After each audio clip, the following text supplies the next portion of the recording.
晚秋同志，下班早的话可以直接回家，不用特意跑到别人家来做饭。宋姐姐好像不太舒服，我还是先回去吧。哎，宋青啊，这些都是晚秋特意为你准备的营养菜，尝一尝，这是礼貌。可能是我做的不太符合宋姐姐的口味，没事儿，我还是先回去吧。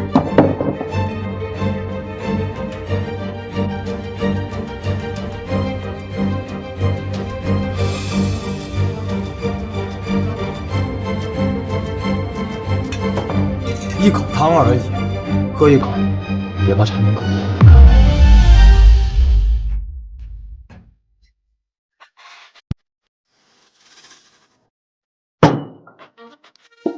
好，现在汤我也喝了，你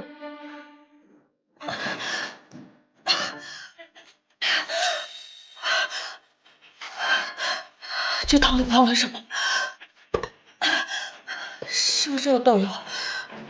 我用的就是灶台边油桶里的油啊。既然是灶台旁边的油，那就没有问题。那都是厂里统一发的菜籽油，我亲自领回来的。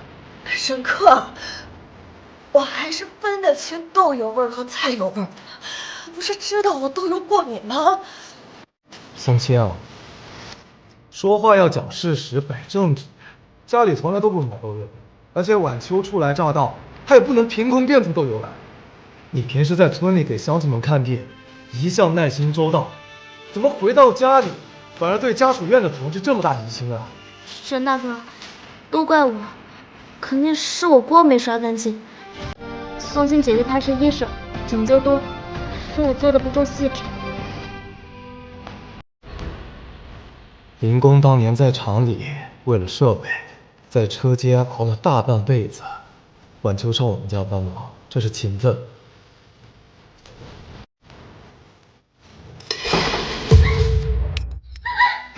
哟，沈大哥，我没事，姐姐她肯定不是故意的，只是特地为她做的饭。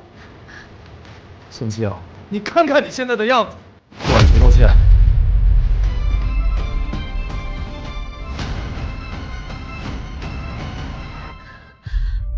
沈客，我刚刚差点过敏性休克，你还要我给他道歉？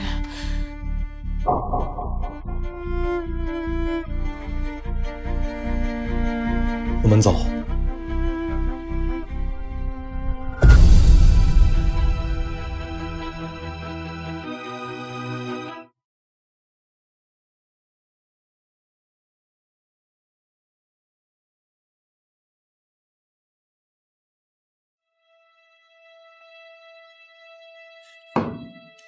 宋医生，你确定要跟沈厂长离婚？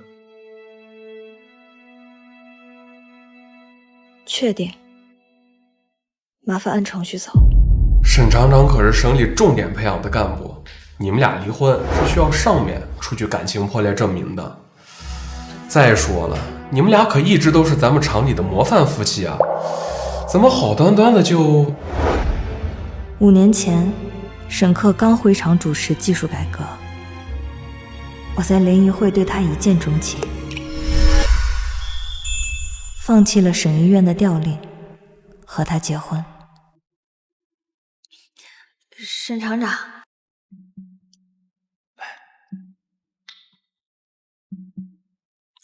我打听过了，你医生背景吧，性格也很安静，不会耽误我抓生产。当然，我也不会干扰你干你的事业，我们之间很合适。你作为医生，履历很优秀，但是我们结婚之后呢，你恐怕就不能继续去省医院进修了，这一点你要想清楚呀。一条命就是一条命啊，在哪里当医生都是一样的呀，没有优先，没有附加，更没有值得救和不值得救的区别呀。很好，我的妻子就需要你这样的品德。只不过我太天真了，我以为只要我足够懂事，就能焐热他那颗只懂零件和图纸的心。却没想到，他那颗心只为另一个人敞开，为了他。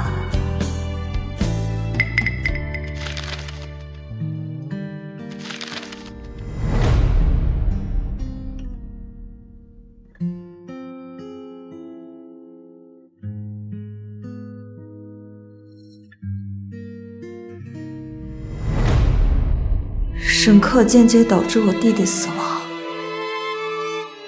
够不够证明我们感情破裂？这……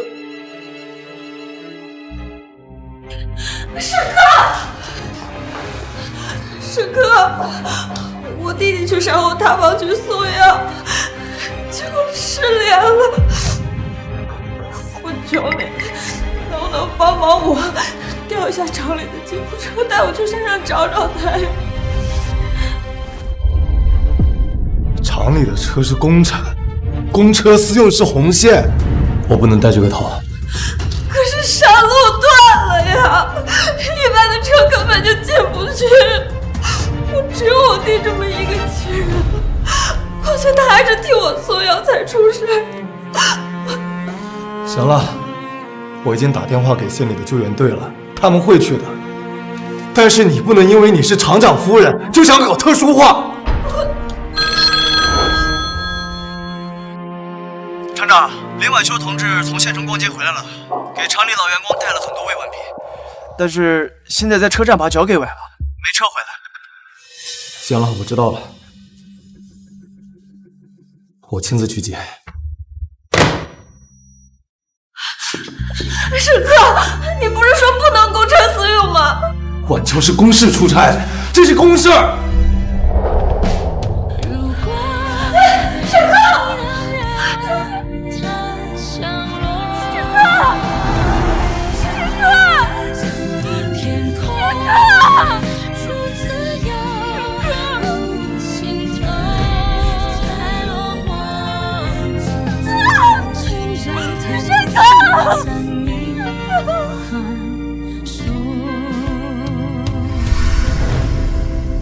后来，我变卖了所有嫁妆，请村民们上山，和救援队找了整整4天，却只找到了弟弟的遗物。我弟弟当时是替我去送药的，出事的本来应该是我，但因为我当时怀孕了。这5年，我看清了，我是他的妻子，却永远不是他的例外。林晚秋才是。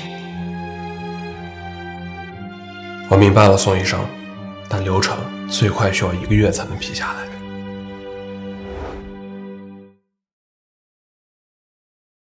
沈克，这厂长的位置你坐稳了，但这厂长爱人的位置我不要。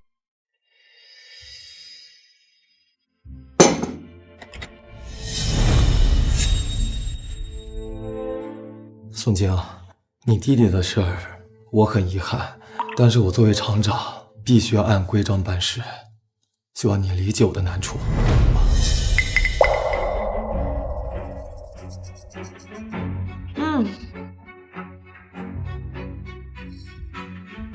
理解。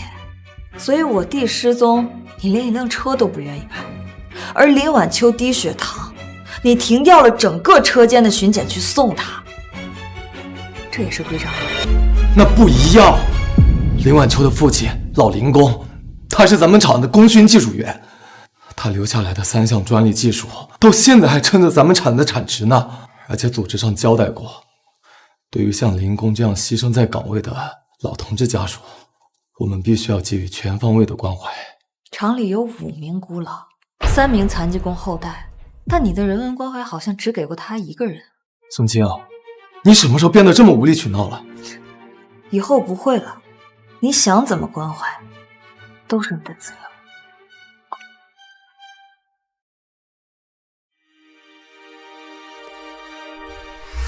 沈克，你对林晚秋的照顾，大家都看在眼里，做得对，不能让老技术员寒心嘛。领导，对，沈船长，你总带林晚秋进进出出的，宋医生没意见？宋清他是乡村医生，思想觉悟高着呢，他最能理解这种因公忘私的精神，是不是啊？放心，总有一天你会理解我的。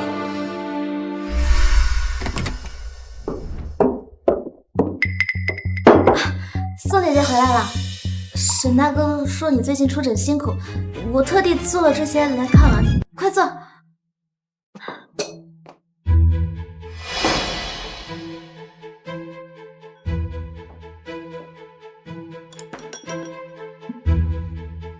宋姐姐，你快尝尝，你看啊，你脸色多差呀，可得好好补补。谢谢啊，但我现在不想吃。啊，是宋姐姐还在生我的气吗？我知道您心情不好，所以今天下班早特地过来给你做的这些。晚秋同志，下班早的话可以直接回家，不用特意跑到别人家来做饭。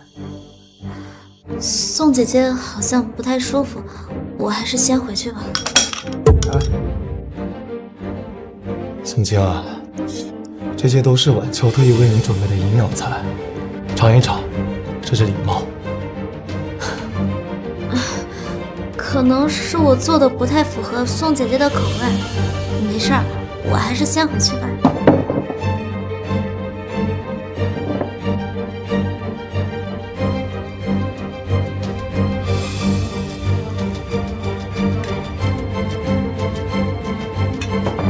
一口汤而已，喝一口，别把场面搞得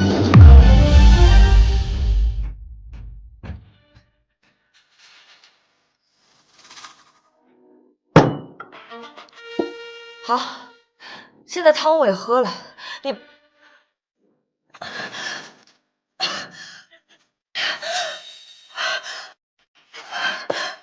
这汤里放了什么？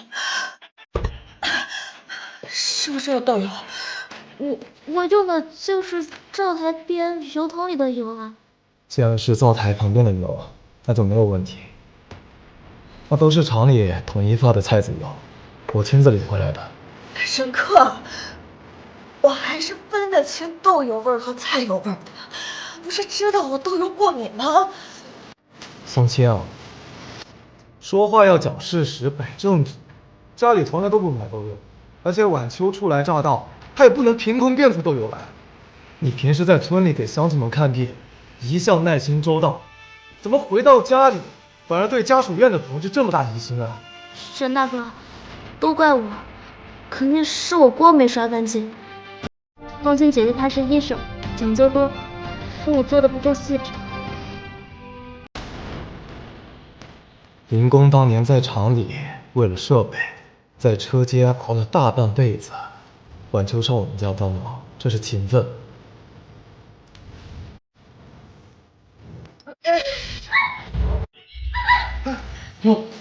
沈大哥，我没事，姐姐她肯定不是故意的，只是特地为她做的饭。宋基尧，你看看你现在的样子，给晚秋道歉。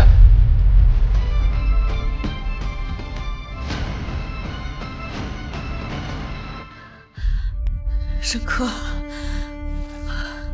我刚刚差点过敏性休克，你还要我给他道歉？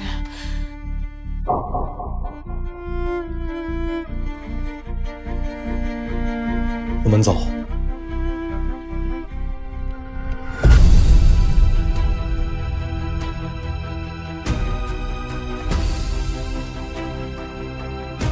还好，还有20天。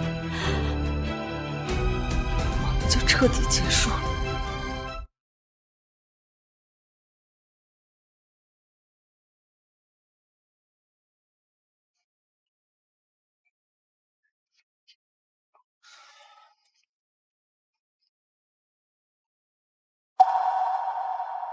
这算什么？赔罪吗？还在生气啊？家里一直常备着药的，何况晚秋她也不知道你过敏，她也是急于表现嘛。我累了，睡。你是厂长家属，心胸呢放宽一些啊。过几天厂里分新房了，我把你的名字写上去，就算一点补偿。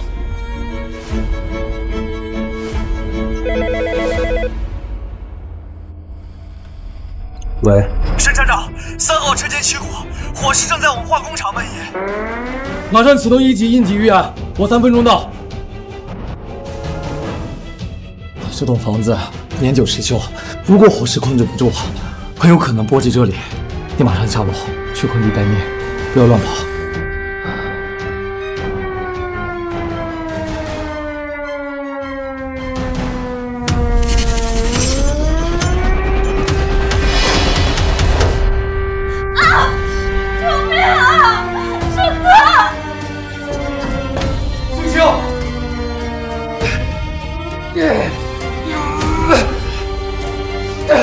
挺住！我来带你出去。厂长，林晚秋刚冲进3号车间去抢救他父亲留下那套原始图纸了，现在2楼坍塌，他被困在里面了。确定是林工留下的那套图纸吗？对，没错，那不仅是林工留下的遗产，那还是整个厂里的技术命脉。林晚秋说，无论如何都要保住他。你们2个留下，一定要救宋医生出来。是。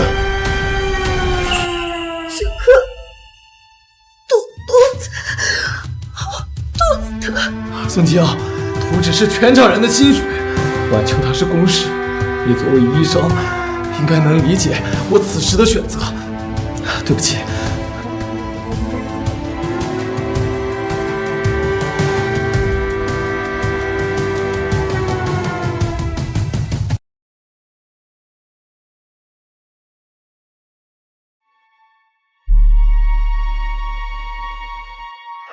可是保住了，但宋医生因为大失血，您的孩子没能保住。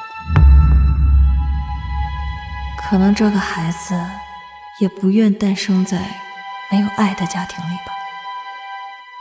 知道了。辛苦了。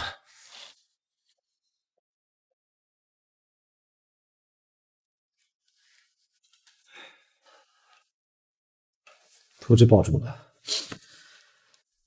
晚秋立了大功。昨天晚上那种情况，我作为厂长，必须优先保住厂里的财产和工程家属的安全。哪怕我被压在那里，也是吗？我留了人在那儿的，宋清，我是医生，要顾全大局啊。沈科，你知不知道我昨天晚上失去了什么？房子厂里会补偿的。沈科，我怀了你。厂长，林晚秋同志醒了，一直哭着不肯上药，非要见您。她是老林工唯一的女儿，也是为了厂里才受的伤，我得过去看看。你刚才说什么？没什么，沈厂长去忙吧。恍恍惚惚，已经可是。刚才沈厂长抱着林记者进来的，手都被烧伤了，还扎回人家。那位毕竟是林工的女儿，病房里那位沈厂长的爱人真可怜，听说孩子都没了。沈厂长刚才也就待了不到5分钟。厂长嘛，公私分明，但这种分明对枕边人也太残了点。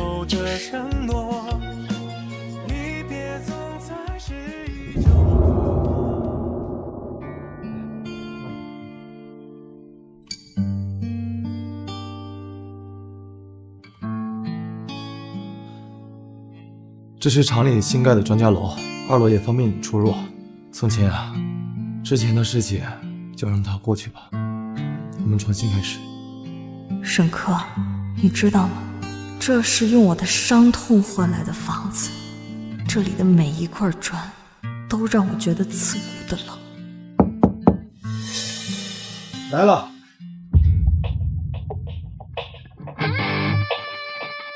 沈大哥，厂医说我这个烫伤需要勤换药，但宿舍那边一个人都没有，我怕。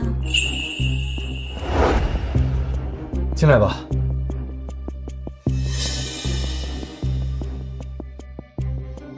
晚秋的手是为了抢救工厂的图纸才受的伤，他是工程的，这新建的公寓医疗条件又好，你又是医生，照顾他最合适了。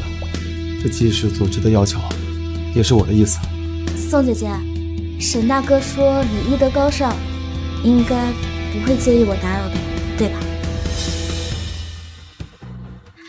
乔迁之喜应该要吃顿家常便饭的。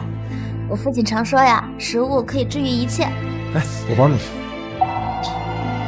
那你今天可得让我尝尝你的手艺了。走吧，今天就负责给你打下手啊。好，谢谢沈大哥。哎，我来烧水。这个水不是这样的。你小心点，沈大哥。别伤着了啊。结婚5年，我想让你进厨房洗个碗，你都说是浪费人才。原来你不是不会，只是不想对我用这份心。哎呀，小心点儿，别又伤着手了。知道了，沈大哥。哎，你看这个。哇，好厉害呀！眼前光景總要面對，曾經擁有才會失去。我弟弟求救时，那辆车叫工厂，现在他叫照顾工程。一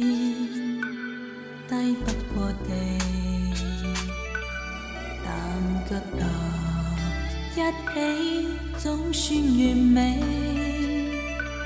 塵俗的愛難似傳奇凄美，難望彼此化作蝴蝶遠飛，何必回頭？原來我們之間始終隔着那麼遠的距離。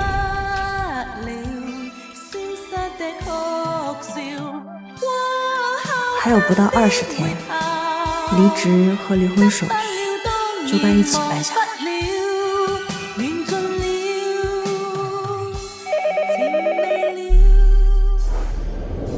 喂，宋医生，不好了，厂长出事了！说清楚。厂长带着林记者去后山考察新厂址，突遇山体滑坡，厂长为了保护林记者，被滚石砸伤了后背啊！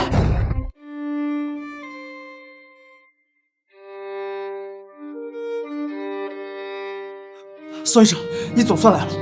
厂长现在非常危险，到底怎么回事啊？后山地质不稳，厂长非要带着晚秋同志去采样。滚石落下来的时候，厂长扑过去把晚秋同志给救下来了，自己却被滚石砸进山坡里。都是我不好，沈大哥为了护着我才被埋起来的。宋医生，你一定要救救他！我求求你了，你一定要救救他！既然知道你不好，就安静点。这是医院，不是你的广播台。我只是太担心沈大哥了。谁是家属？沈先生背部受伤，必须要立刻做手术。这是手术同意书。沈克，你和李晚秋也算是一对苦命鸳鸯了。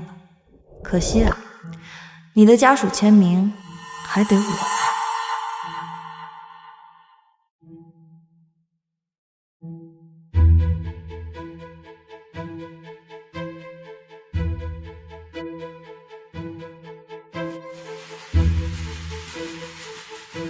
手术很成功，但还没脱离危险期。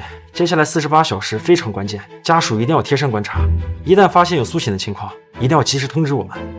沈大哥，请保持安静，非家属请在探视区等待。晚秋同志，咱们先出去吧。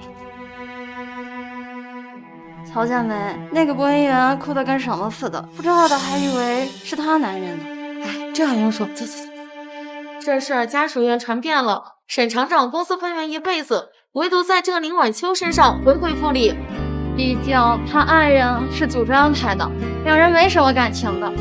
随他们去吧，沈克。这是我最后一次以妻子的身份陪你了。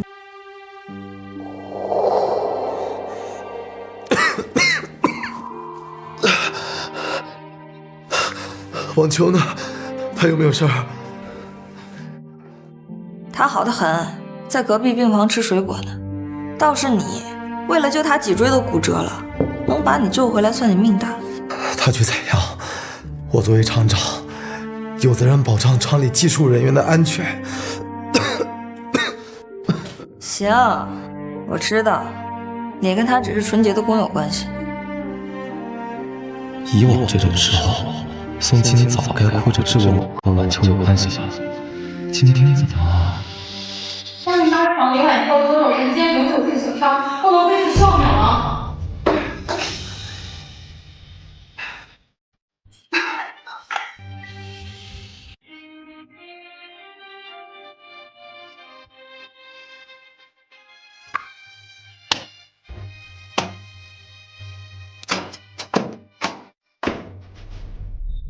晚秋，晚秋，怎么会神经性损伤呢？你们用了什么药？史厂长，是坠落时桡石神经被锐器所割，我们已经尽力吻合了，但神经再生可能……我不要听可能。他是播音员，他的手要写稿子，要拿话筒的。他的手要是治不好，他这辈子就毁了。用最好的方案。你要付出什么代价？没事啊。原来无论什么代价是留给他的，克服是留给我的。没关系，最多还有20天，离婚申请就能批下来。到时候再也没有什么需要我克服的。宋医生，这个困难。还恳请您帮忙克服一下，宋医生，这个困难还恳请您帮忙克服一下。昨天医疗专家组进行了面诊，晚秋同志左手情况需要进行超高难度的神经重建手术。沈厂长恳请您动用一下陈教授那边的情分，请他破例为主刀。陈教授，他年事已高，早就说过1年只做2台手术。凭什么给我这个资格啊？宋医生，听说您父亲和陈教授生前是交好，临终前他恳请陈教授给您保留一个手术资格，以防万一。可那是我的资格呀。厂长说了，他理解您，但如果能促成此事，他会协调厂里最好的资源对您进行补偿。当然，陈教授那边也需要您主动推荐一下晚秋同志了。如果我说不呢？基于家属的心理状态和厂区里的工作安排，厂长建议你暂时休息，调离一线临床岗位。他让你这么做的？厂长这也是为了你好。沈克在哪儿？让他亲自来见我。宋清，晚秋的手是为了厂里才受的伤，拯救他就等于保住了厂里的名誉。我希望你顾全大局。大局？沈克，你有没有想过，这也可能是未来某一天我的救命机会？我理解你的私心，但是宋清，你首先是我的家属。陈教授那边，我已经以厂里的名义发出了请求，但最终还是需要你的推荐，才更能说服他。我不同意。宋清，别耍小孩脾气了。作为补偿，你想去省里进修的名额，我会全力支持。沈克，你是不是忘了，在我和你结婚之前，我就已经拿到了去省里进修的通知。到底怎么样你才会同意？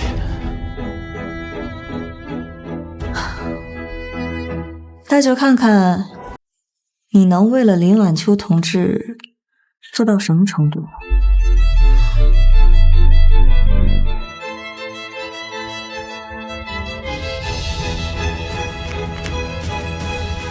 哎，厂长！哎，厂长！哎，沈克，不用这样。我就知道宋清心里有我，他舍不得的。你的尊严没那么值钱。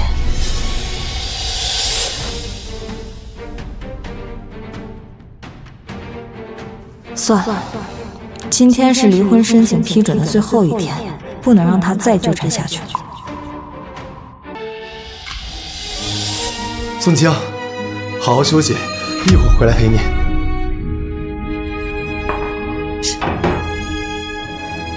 宋医生，有厂里给您批复的文件。医者救的是命，但首先要救自己的心。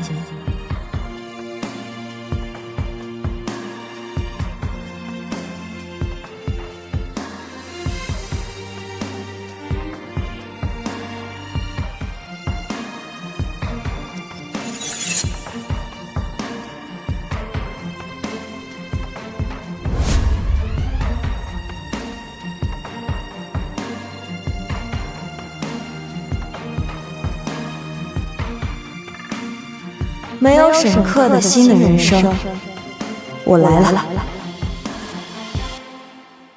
医生说我的手已经恢复如初，真多谢你啊，沈大哥。太好了！哎呀，这样一番努力也不算白费。这次呀，一定为你好好举办一次庆功宴啊！厂长，这是上级刚送来的文件，需要您亲启。这什么？是宋医生的离婚申请批复件，基于他已经获得首都医院的进修机会，并且已经过了公示期，婚姻关系已依法解除。进修？离婚？不可能！他怎么会瞒着我？沈厂长，请问宋医生在家吗？我们联系不上他。上次大火，宋医生被重物压住，导致骨折加流产，身体损耗非常严重。原本预约了今日来复查，如果再不来的话，身体恐怕会留下病根。你说什么？流产？沈克，肚子疼。宋清，对不起。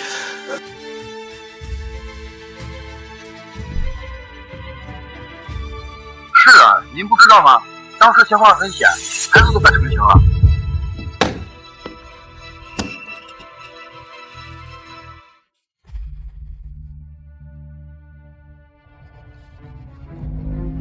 联系厂医院，查一下宋清近期的医疗记录。好的，厂长。今晚您还有个会议。我不去了，按原定计划你来主持。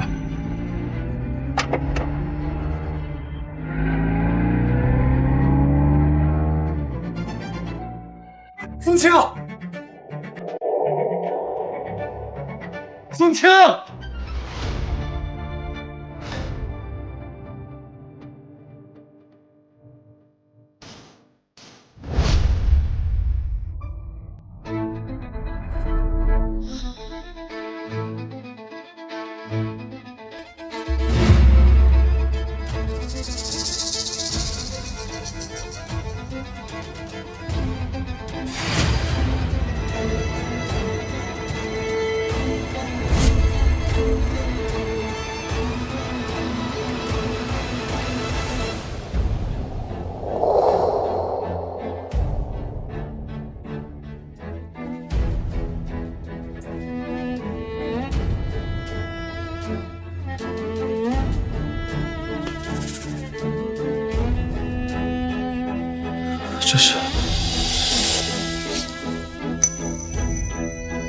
这是豆油。沈克，我还是分得清豆油味和菜油味的。你不是知道我豆油过敏吗？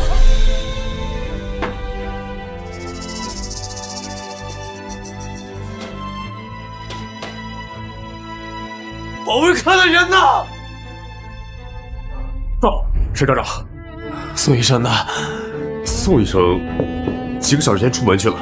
他去哪儿了？这个宋医生并没有交代。你们保卫科的人干什么吃的？宋医生的行踪，你这个做丈夫的不应该最清楚。做丈夫的漠不关心，倒来怪我们这些看大门的。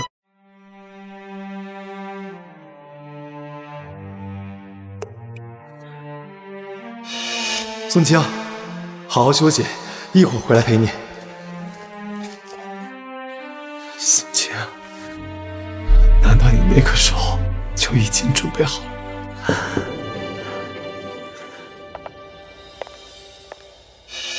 宋清，沈厂长，你来干什么？哦，我不放心你，所以过来看看。都这么晚了，宋姐姐还没回来啊？该不会是真的走了吧？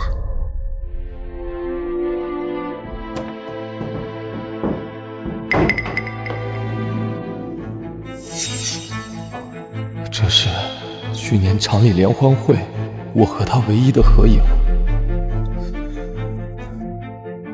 第4年了，他依然看不见我。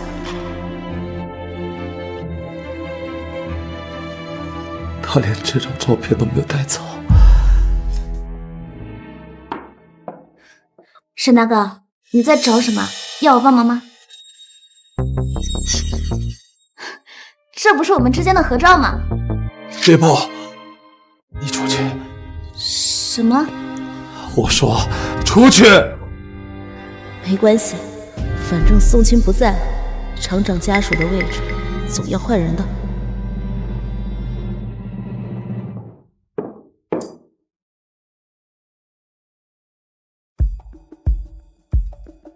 这么空，看来宋清是真的离开了。小王，小王你在吗？进来一下。晚秋同志，有什么事儿吗？啊，这个花瓶空着太难看了，你把它拿出去扔了吧。好。沈客，我看你最近太累了，正好我的庆功宴就在这儿办吧。过几天叫几个厂里的好朋友来家里聚一聚。不过这个窗帘和地毯我都不太喜欢，过几天你陪我去逛逛。什么庆功宴？庆祝我手恢复功能的庆功宴啊！你拿这个干什么？林晚秋同志吩咐我把这个花瓶拿去扔掉。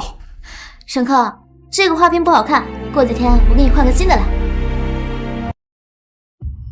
快坐。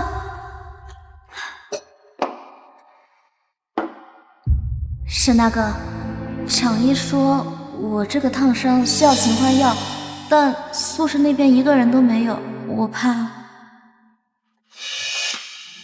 进来吧。原来林晚秋一直做着鸠占鹊巢的事儿，而我却浑然不知。你出去。去吧，去扔掉。果然，沈客还是听我的。我说你出去，你把花瓶放下来。什么？我说，请你马上离开我的住所，现在！沈客，你是不是太累了？宋清姐姐走了，我理解你很难受，但是……小王，送林同志回宿舍。厂长，按我说的做。别碰我，我自己会走。沈客，那我改天再来见你。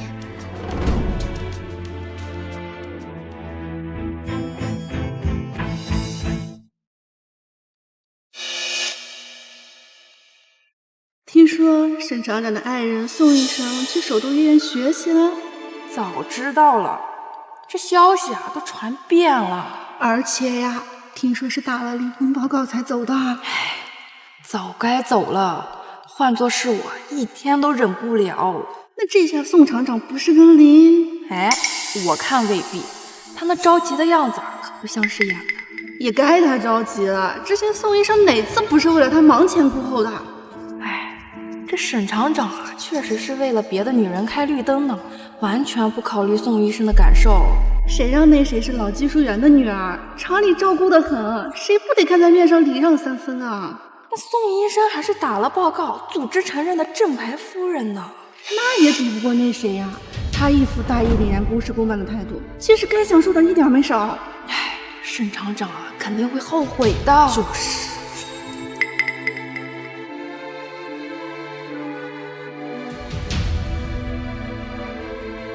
沈克，我原以为你根本不在乎宋茜，现在，难道你真的后悔了？我不会允许这种事情发生的。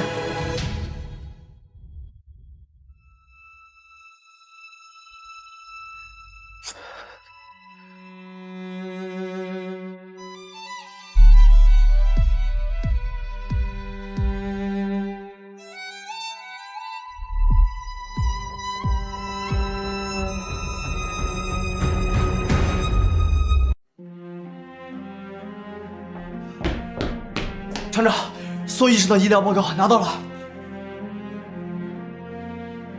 3件，妊娠10周，自然流产，合并大出血。为什么？为什么她流产了我不知道？当时，原来那个时候，沈克，你知不知道我昨天晚上失去了什么？房子厂里会补偿的。沈克，我怀了你。沈厂长，林晚秋同志醒了，一直哭着不肯上药，非要见您。她是老林工唯一的女儿，也是为了厂里才受的伤，我得过去看看。你刚才说什么？没什么，沈厂长就忙吧。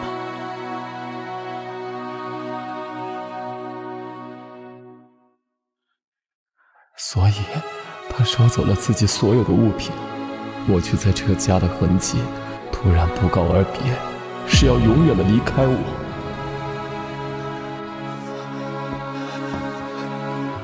找，联系兄弟单位、车站、医院，一定要找到宋晴。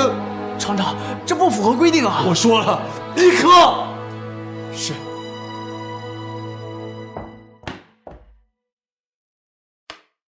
宋晴，你不能走。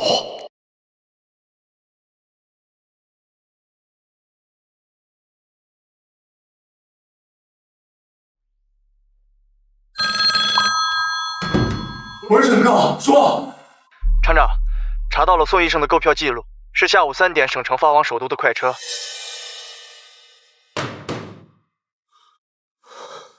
沈厂长，刚刚接到市卫监委转过来的文件。是什么？宋医生的户籍档案和组织关系，在3年前就被首都医院正式接收了。调令是部里直接下达的假期件，跳过了厂里的行政审批流程。3天前。那时候我正陪着林晚秋去市里看守，我还以为宋晴在闹小脾气，却没发现她已经在切割我们之间最后的联系。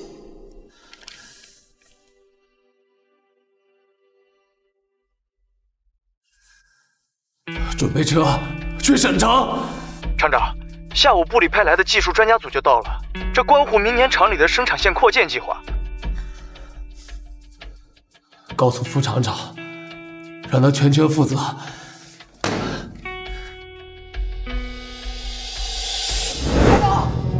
厂长，你等一下！厂长，厂长，你等一下！厂长，等一下！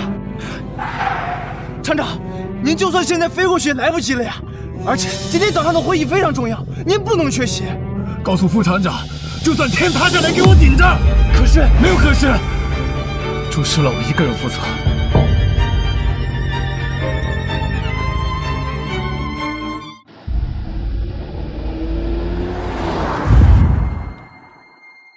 回到厂里，我能继续做医生吗？当然了，医生救死扶伤是很好的厂长家属形象。宋晴，等我。13点的车，怎么现在还不出发？是啊，这都几点了，车怎么还没来啊？列车因为线路故障延误了，大家等一等，别着急。还要同志，我是去首都医院报到的，要是车迟了我就赶不上了。这位同志，我理解你的心情，一有消息我会马上通知的。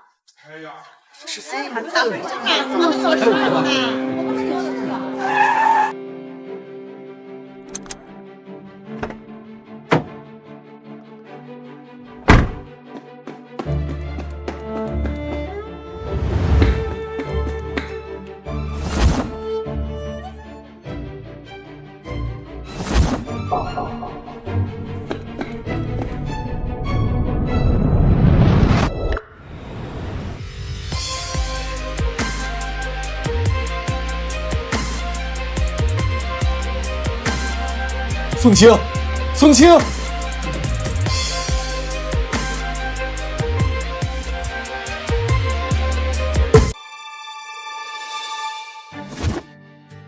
你干什么呀，耍流氓！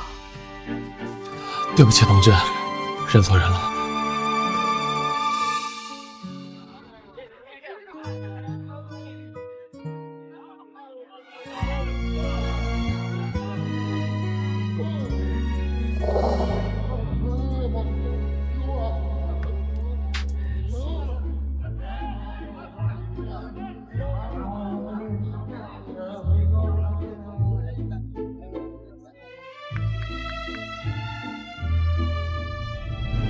你好，请问去首都的车开车了吗？同志，已经停止检票了，你不能进。我找人，我爱人在车上。你不能进，前面的人拦住他。同志，不要靠近，列车开动了。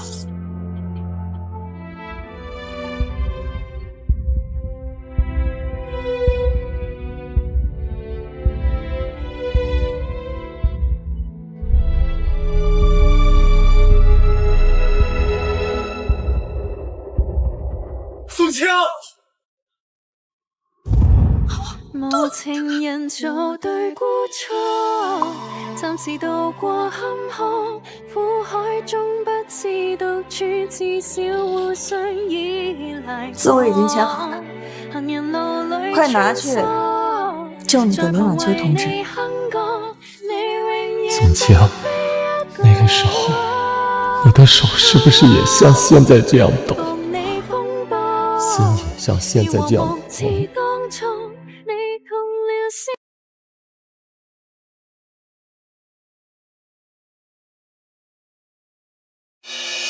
宋清，宋清，沈克，他此刻应该在厂里的庆功宴上举杯庆祝林晚秋的手部康复吧。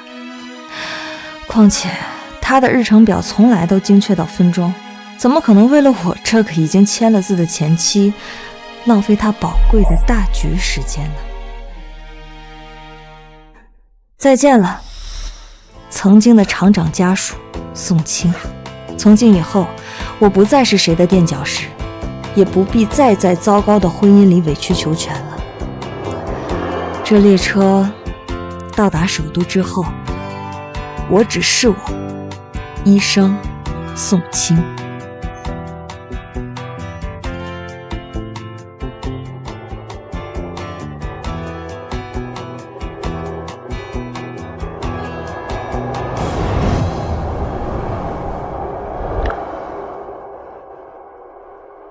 宋医生，我是首都医院派来接您的，路上辛苦了。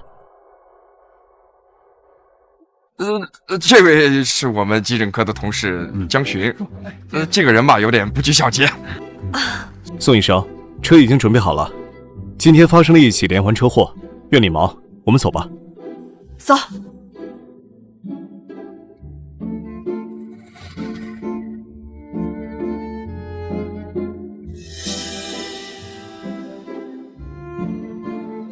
收到，马上赶到。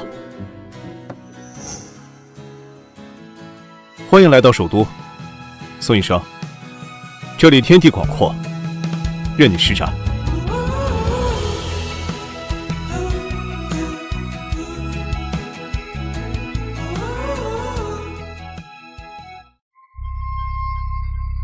病人下肢挤压伤严重，伴有由于感染引起的休克症状。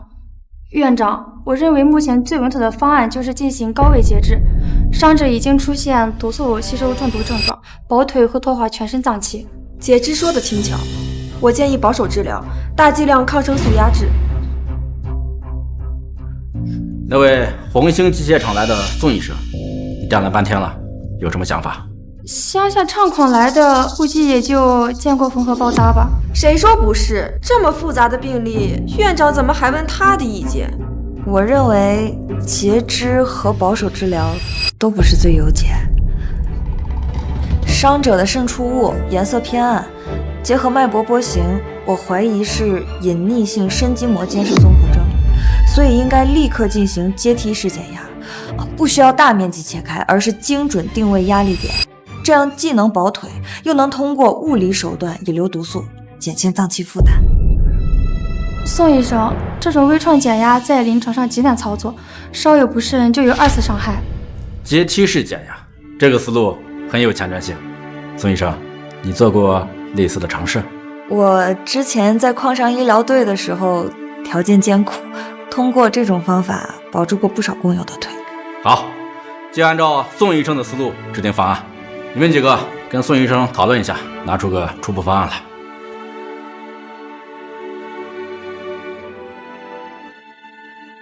你听说了吗？新来的那个宋清离婚。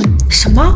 离婚那可是大新闻，听说是从红星机械厂那边来的，不会是在当地犯了什么错，待不下去才跑咱们这边来避难来的吧？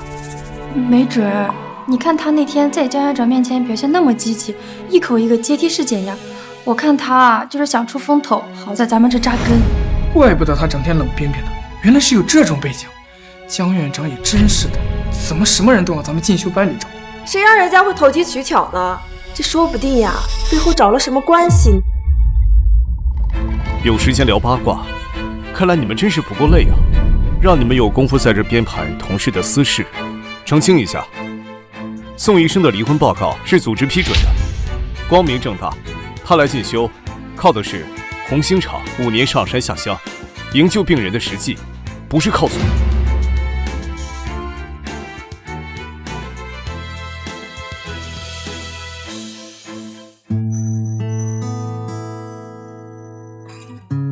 别人都议论你，不为自己说2句。江巡，谢谢你啊！我不在乎他们怎么看我，时间会证明一切的。倒是你，别因为我和同事们把关系都搞僵了。这一次，没有人在旁边说宋清，请顾全大局。宋清这样影响不好。这一次，只有我和我需要拯救的生命，以及终于完整的我自己。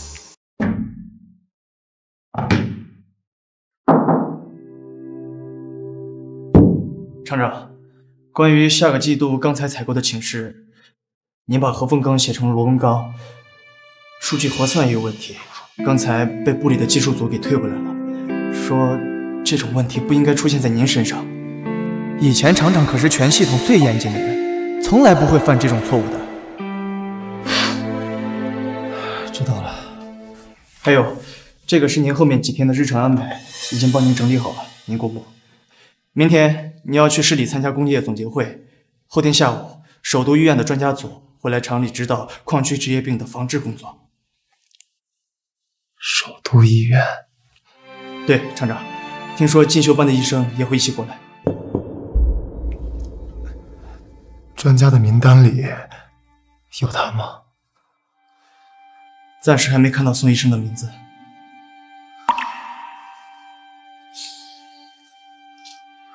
知道了，时间不早了，你先下班休息吧。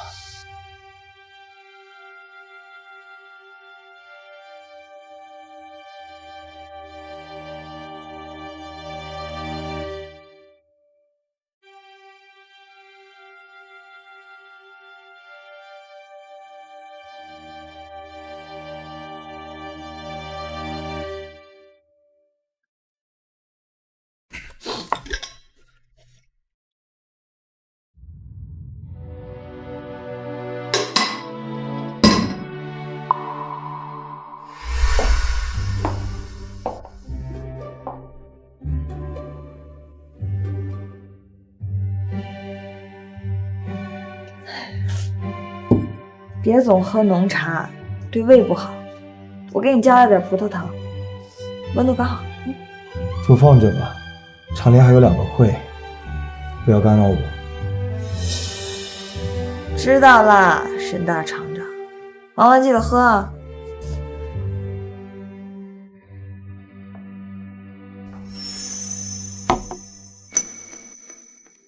宋清，你回来了。宋清，你回来了。厂长，是我，该下班了。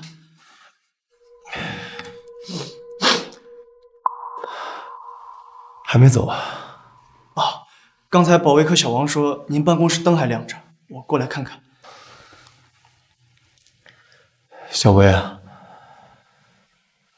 在你印象里，宋医生除了走的时候带走的那些，还留下过什么吗？宋医生平时除了在厂医院，就是在家里。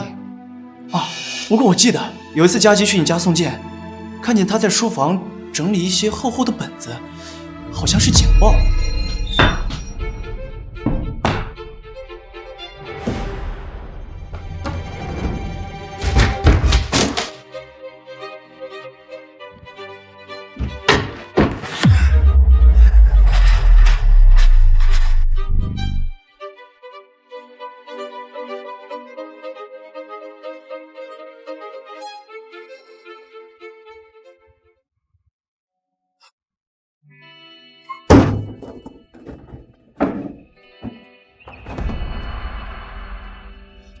保卫科的人呢？到，陈厂长。宋医生走了之后，这屋子里的东西还有没有人动过？报告厂长，绝对没有动过，除了那天林晚秋通知过。我知道了，你走吧，把门关上。好。宋清，你就这么狠心从我的世界里彻底消失，一点痕迹都不愿意留下吗？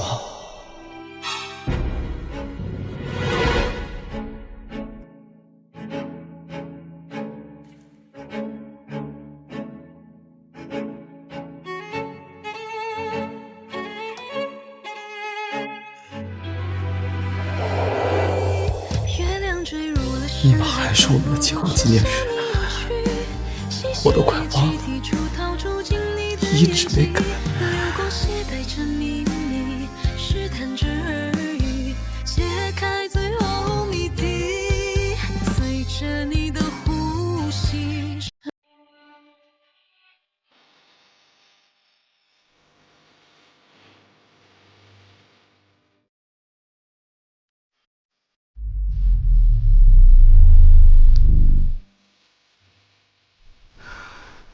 从来没见过这些照片，那个时候的心情，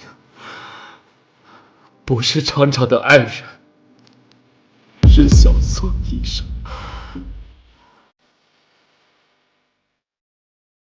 第一次下矿井，沈克在上面指挥，我在下面救人，可他说我给他丢脸了，因为我满脸都是煤灰。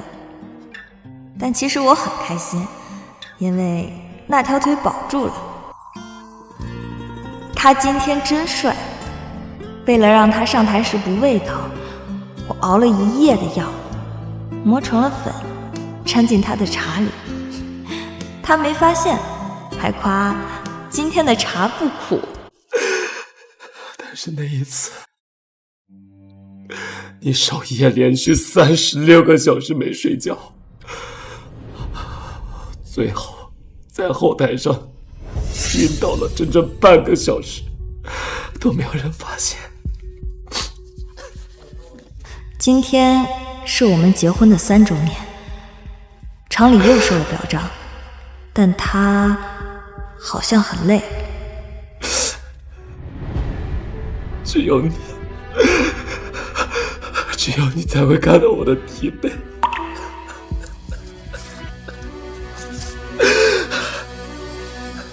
结婚4周年，他在市里开会，我在电影院等了3个小时。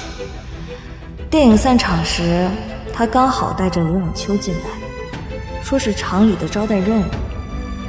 他没看到我，我也没见他。我有不言的、不语的、不给的、不舍的，有何必再追赶？所有那记得放手的，我后悔了。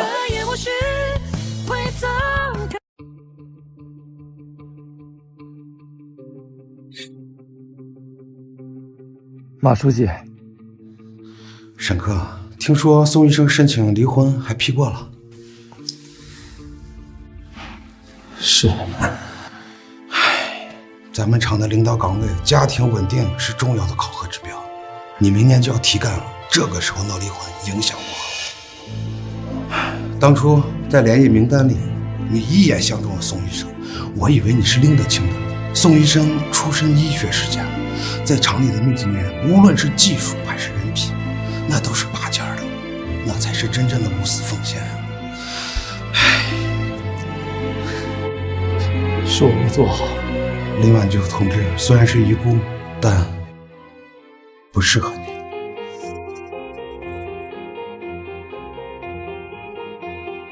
我们都相信你。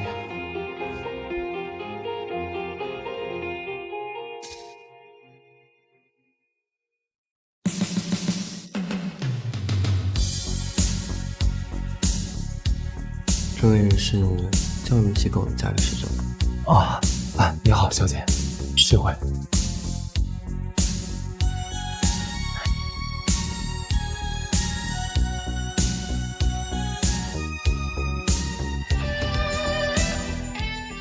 说是文化交流会，我看倒像是给沈厂长攒的联谊会呢。你瞧，个个盯着沈厂长呢。不过我看他这性质，怕是心里还揣着那位远在首都的宋医生。是啊，这么多领导介绍来的女同志，他都婉拒了。装什么神情？宋医生在的时候，他可是一点没和林晚秋保持距离。以前宋医生在的时候，这个场合他总是穿得最素净，却最扎眼。现在离了婚，倒让某些人觉得自己有机会了。你看，说曹操，曹操到。听说这回他是强行闯进来的。厂里的播音员也没个正式邀请，他凭什么？凭人家有个好爹呗。当初逼着宋医生让出手术资格的时候，沈厂长可没见手软。所以说嘛，男人啊，非得等把人伤透了、走远了，才开始装深情，演给谁看呢？欢迎各位来参加红星厂的交流会啊！原来是林大播音员啊！这话说的，不知道的还以为您是主办的呢。两位说笑了，虽然我父亲走得早，却是为了保护厂里的资产牺牲的。你们看，奖章还在这儿呢，所以我想我应该是有资格入席的。哦，对了，其实啊，这枚奖章之前还丢失过，可是沈大哥特地为我复刻的，这分量想必大家都明白了。这枚奖章厂里可只有我父亲有，沈大哥他对此珍惜得很呢，特地为我复刻了一枚。既然这么重要，那原件是怎么丢的？这枚奖章，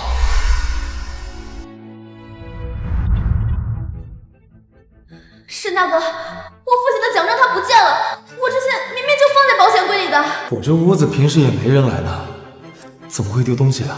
可是这其他东西都在，唯独这奖章不见了。那可是我父亲用生命换回来的荣誉。宋青啊，我知道之前的事情，你心里还有气，但是晚秋他父亲的遗物对他来说很重要，你拿出来吧。我没拿。保卫科都是有记录的，这段时间里除了我和晚秋，就只有你进出的门禁记录，你拿出来。宋青姐姐，你要是真的喜欢那枚奖章，我可以做个复制品给你，只是那个原件对我来说真的很重要。胡闹！把奖章拿出来！我说了，我没拿。保卫科把宋医生带去院子里，好好反省一下，什么时候想出来了，什么时候教育。后来宋青在太阳底下站到脱水晕倒，也没有找到那枚奖章，可那时我甚至都没有再去检查一遍。这事儿啊，当时闹得沸沸扬扬的，我可是听说有人告状，说是宋医生争风吃醋拿的。我还听说宋医生被罚了1晚上站呢。好了，过去的事情了。宋青又不在，讨论他干什么？林晚秋，当初告状的时候你不手软，现在装什么大方呀？我现在可有沈大哥特地为我复刻的奖章，这奖章在我心里跟父亲留给我的一样重要。沈大哥对我的关照，我毕生难忘。你还是想要以身相许呀？哪有？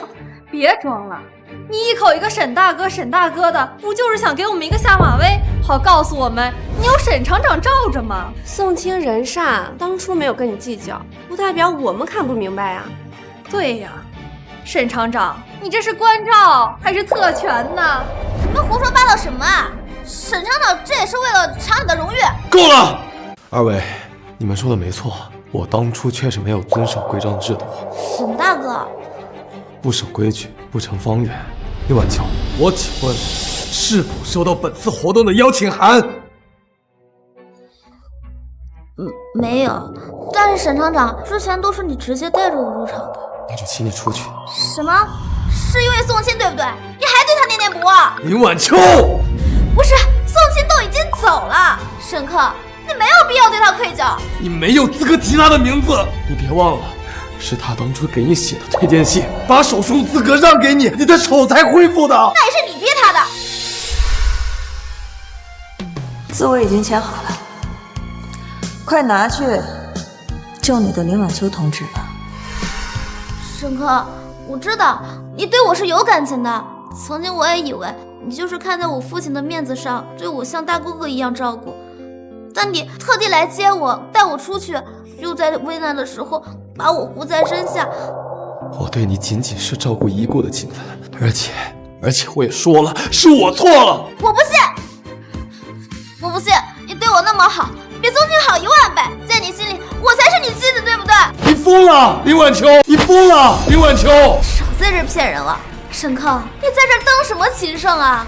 怎么，当初逼他让出手术资格的人是你，把他抛下跑来救我的也是你，还有他弟弟，你不去找他弟弟，反而来找我，你现在告诉我，这是为了勤奋照顾我？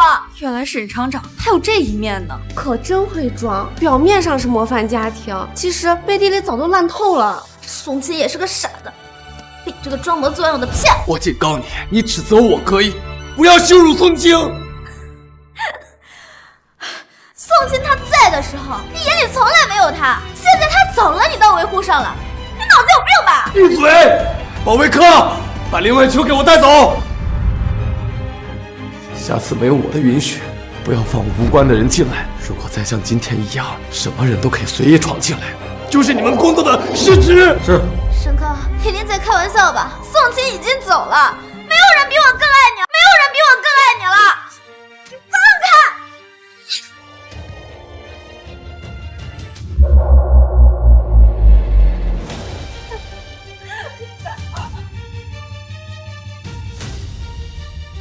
沈客，你不能这么对我，我爸可是为了厂子牺牲的。别拿老林公说事儿了，林晚秋，你真以为大家都是瞎子？沈厂长，您可能还不知道吧？去年您小舅子去山里送药失踪，您开车去县城接他那次，他根本不是扭了脚，我亲眼看见他从陈老板的桑塔那里下来，手里拎着名牌衣服，笑的那叫一个灿烂。没错，我想起来了，那天陈老板在宪宾馆摆桌，林晚秋可是贵客，两个人呢连交杯酒都喝了，看起来哪像个扭了脚动弹不得的人呢？你们说什么？陈老板就是那个倒卖咱们厂废钢的投机商。沈厂长，您在这讲大局，林晚秋他在那儿拆您的台呢。我求你，能不能帮忙我调一下厂里的吉普车，带我去山上找找他呀？厂里的车是公产，公车私用是红线，我不能带这个头。大局，我跟宋清讲大局，却为了一个骗子断送了他唯一的亲人。带走，给我把他带走！严查！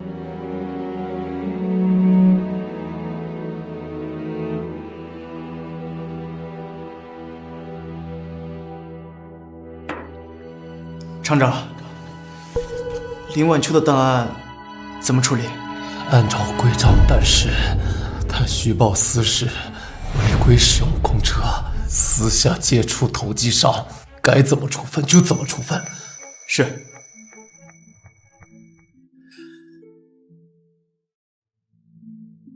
宋琪，我到底让你受了些什么样的委屈？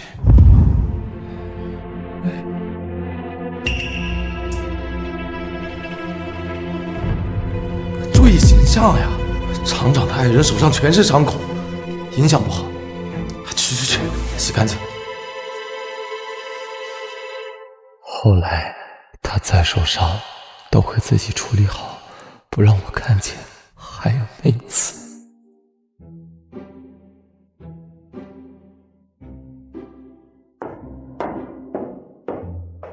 沈克，你看这个呢，是我这次参加救援任务送的纪念品。小孩子家的。宋清，对不起，不管大事小事，我都没有照顾到你的感受，你还会原谅我吗？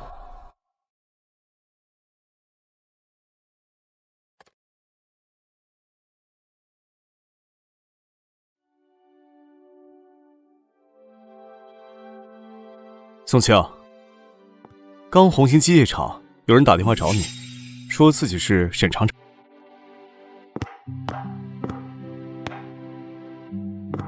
我是宋清。喂，晶晶，是我。首都最近降温了，天气预报说有小雨。你走的时候没有带厚的衣服，我给你寄了一些羊毛大衣，还有你最爱吃的腌笃鲜，我也托人给你带了一些。沈厂长，医学院宿舍有暖气，食堂的伙食也很好，这点琐事就不劳您挂心了啊。我知道，我只是想要弥补。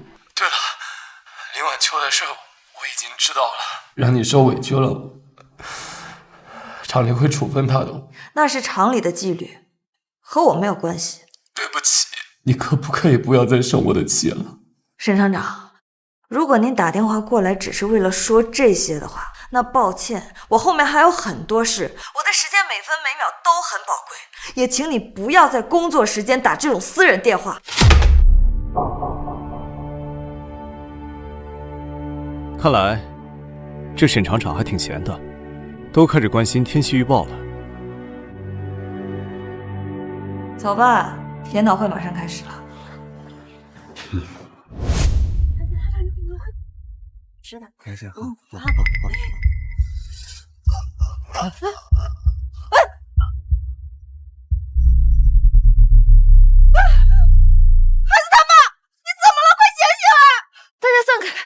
我是医生，保持空气流通。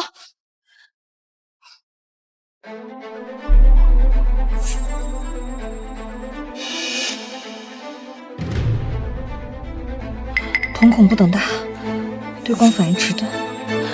大姐，他刚刚是不是有一瞬间突然清醒，然后又晕过去了？对，刚刚摔倒后，他嘟囔了一句头，紧接着就没动静了。这是典型的硬外膜水肿表现，很有可能已经颅内出血。江雪，你联系一下附近2院的急救车，点名要开颅包。好。你谁呀？穿个便服就在指手画脚。他是医生。哪儿的医生？我瞧着面生。我在首都医院进修。原来是个进修的，也就是个实习生水平吧。我大哥就是摔了下晕过去了。你别在这儿有人颅内出血，万一手术做坏了，谁负责？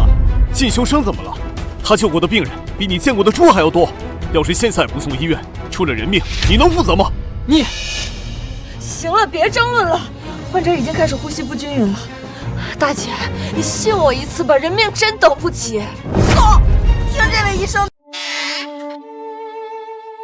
医生，孩子他爸怎么样了？送来的非常及时，血肿已经消除了。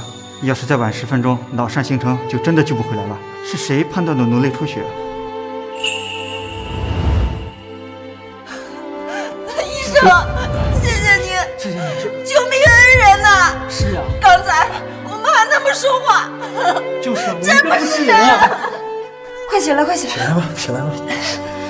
病人没事儿，比什么都强啊！谢谢医生，谢谢医生。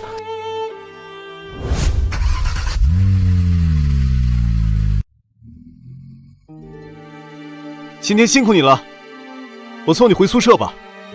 那谢谢你啊。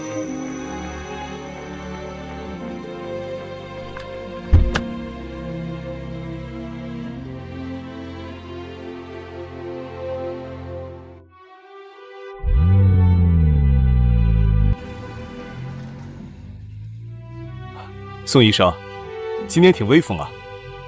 那些家属脸都绿了，还要过来鞠躬给你道歉。这种误会我可见多了。以前在红星厂的时候，哪怕我救了人，只要沈克一皱眉，说一句不合规章，大家都觉得是我错了。又是那个沈克。话说，宋医生当初为什么跟他离婚啊？听说他是厂里的红人，前途无量，长得也是人模狗样的。沈克的光环啊，太亮了。在他身边，我不是宋医生，而是沈厂长的夫人。我的所有情绪、学业，甚至亲人，都得为他的形象和大局让。怎么？他让你受委屈了？怎么，好奇啊？行，那我就给你讲讲，就当路上给你解闷儿了。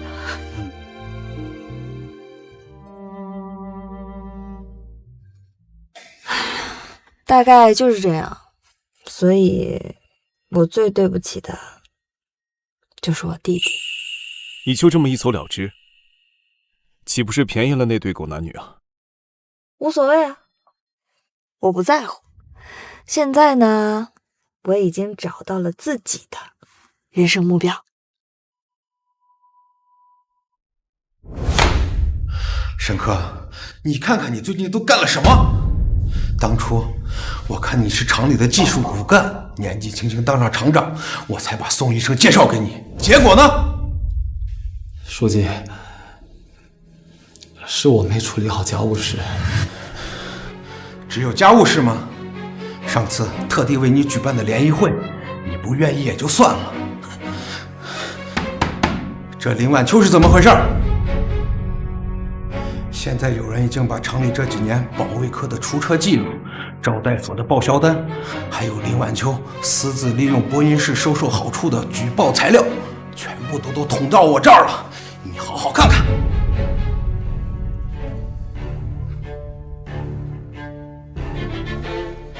谢谢书记。还有，我不知道这里有多少事跟林晚秋有关系，但你连续3次拒绝岗位调动安排，你知道你在干什么吗？调动？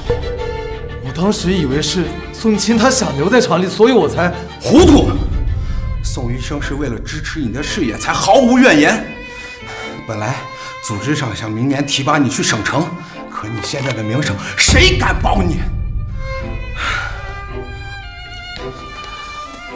我申请取消一切晋升考察。你疯了！这是在救你。组织上决定给你3个月停职反省，期间把林晚秋的问题调查清楚。沈克，这是你最后的机会，千万不要毁在一个不值得的女人手里。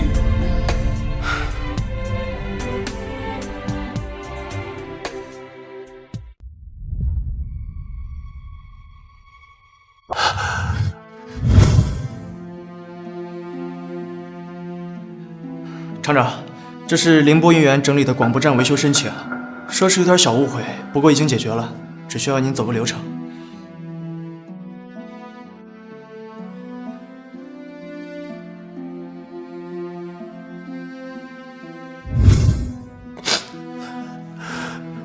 是那天，是那个时候，对，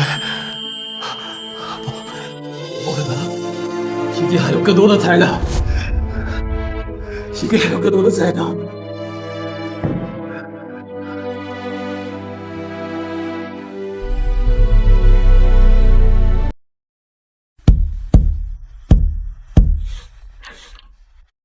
厂长，厂长，您别这样，您这是干嘛？你没事吧？你知道吗？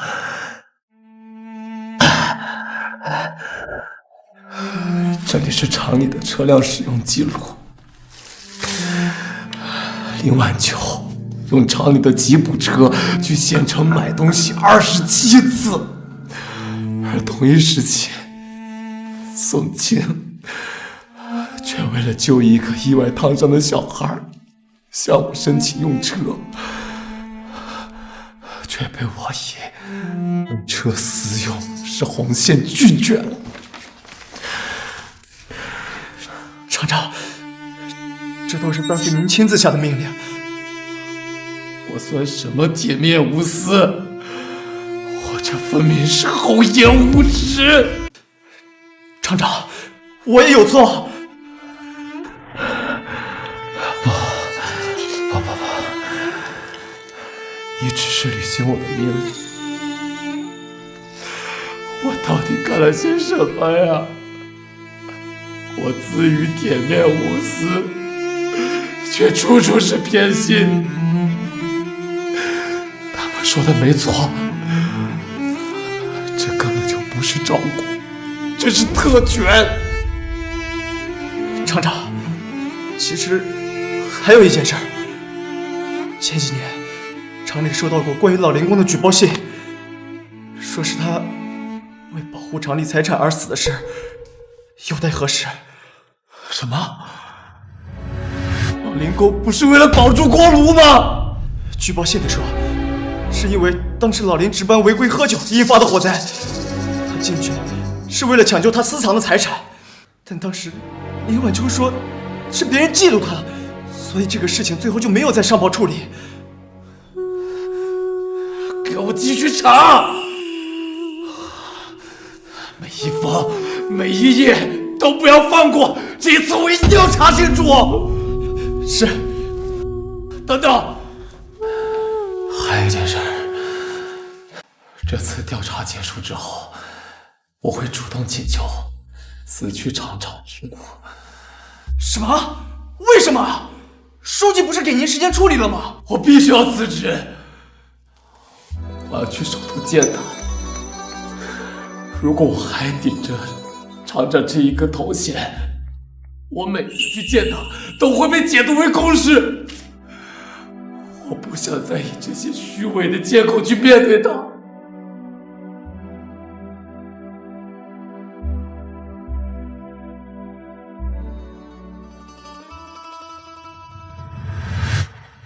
哎，这是厂长办公室，你不能进。你让我进去，我要见沈克。沈克，这保卫科的要搜查我的宿舍，这涉及我个人隐私，根本就是不合规定的，你得帮帮我呀！厂长，给我批文。这批文需要沈厂长亲自签署，你这根本就是伪造的。批文是我签署的。什么？沈克，你怎么能这么对我？我早就该这么做了。保卫科查的不仅是你的账目，还有你父亲老林工当年的英雄事迹。我爸可是为了厂里牺牲的，这是全厂公认的荣誉。可惜了，厂里的老门卫还活着呢。他告诉我，你爸那天晚上带着半斤白酒进的锅炉房。所谓的抢救国家财产，不过是要抢救他偷偷倒卖的废铜。不，你这是污蔑！林晚秋，你父亲的奖章会被撤销，还有厂里给你的抚恤金以及照顾性岗位，全部要被收回。不，沈克，你不能这么绝情！我要是这些都没了，那我可就什么都没有了。宋琴当初求我救他弟弟的时候，他也快什么都没有了。那时候你在干什么？你在县里喝9杯酒啊！沈克，我错了，你就看在我照顾你这么多年的份上。来人，把林晚秋带到厂区办公楼下的空地上，让他在那站着。现在正值腊月寒冬，不许他吃，不许他喝。当初宋清站了多久，你就站多久。等站够了，直接送去公安局。关于你勾结陈老板倒卖废材的证据一并送上。沈克，你这是公报私仇，我要去市里面告你！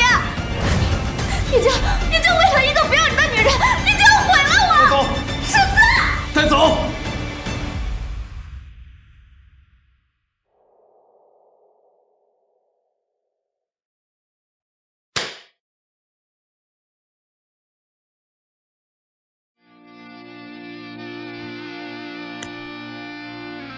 本人沈克，男，红星机械厂厂长，现向组织坦白，本人在职期间的严重违纪行为。本人曾多次利用职务之便，违规审批公车，供林晚秋私用，曾因个人偏见，无视林晚秋诬告宋清同志的事实，致使家属遭受身心创伤。本人深刻反省，以上行为严重违反了厂管理条例，辜负了组织的信任。本人申请辞去厂长一职，并自愿接受一切处理，绝不推诿。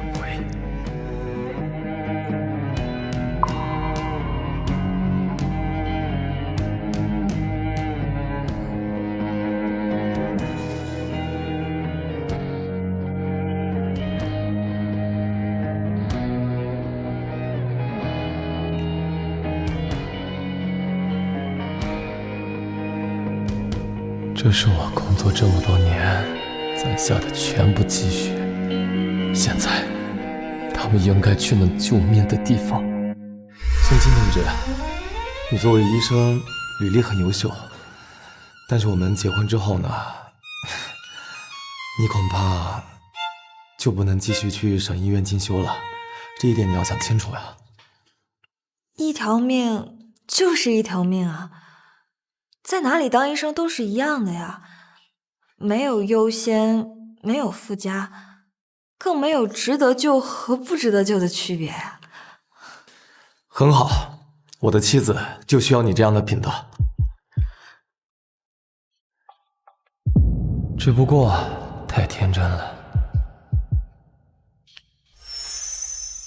我现在才明白，宋清他不是天真，是早就看透了，所以他才走了。宋清，等我把这身弄脏了的皮脱掉，等我把钱这里的账还清，我就去首都找你。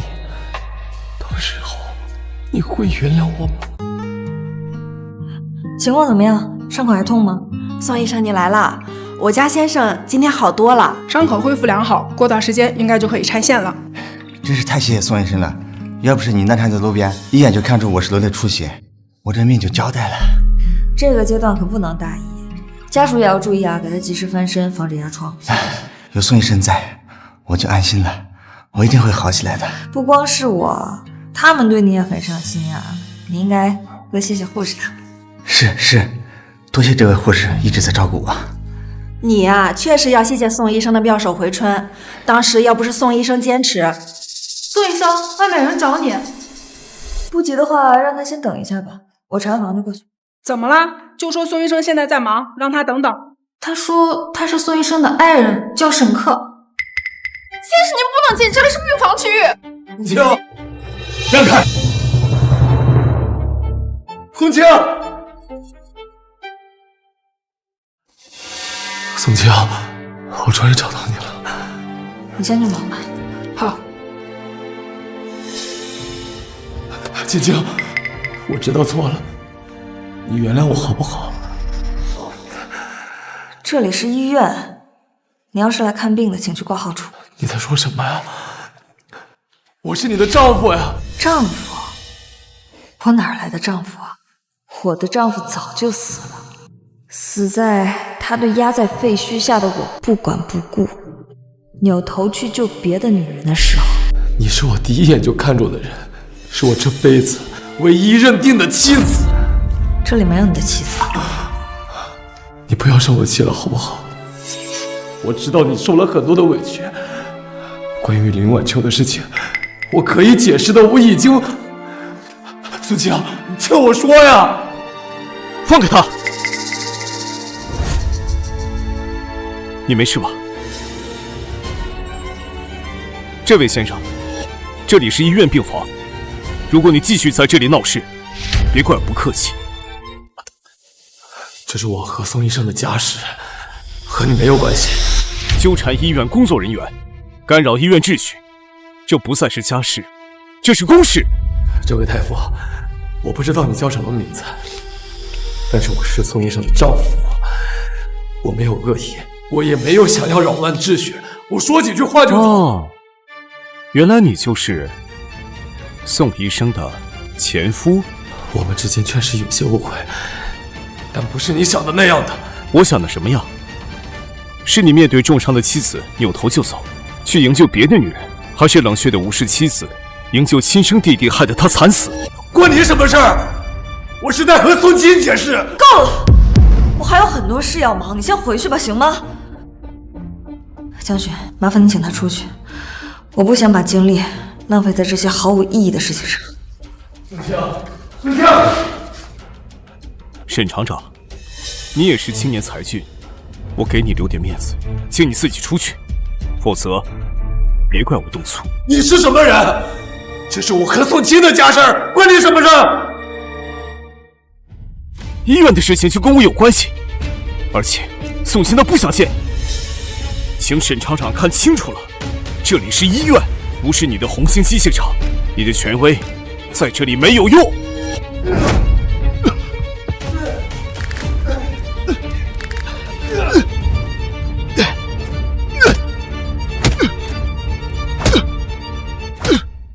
宋清他不想见你，你别再来了。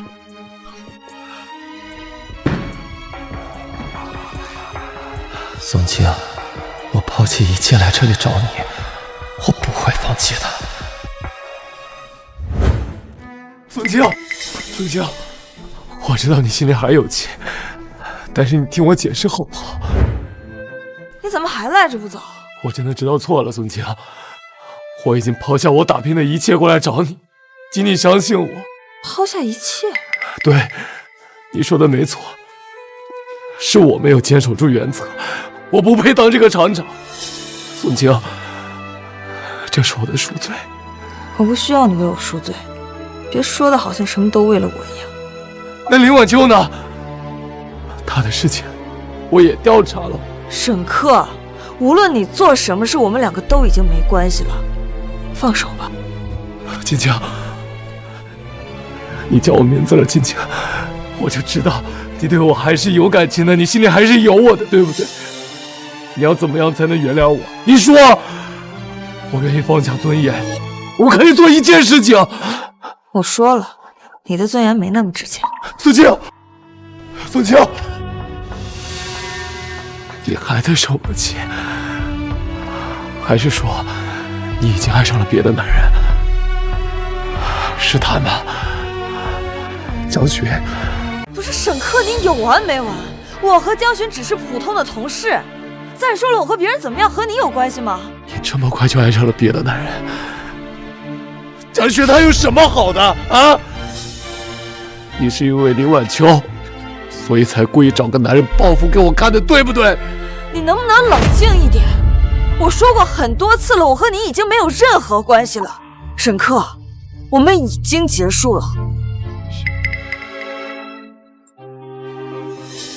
喂，你怎么还在这儿？还想被挨打？宋医生，出大事了！南郊工地发生地表塌陷，有工人被埋，需要支援。马上出发。宋清，医院有病人，你再敢捣乱，别怪我不客气。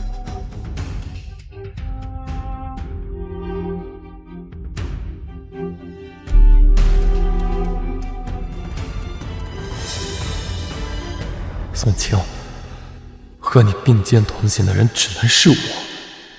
江雪他能做的，我也可以为你做。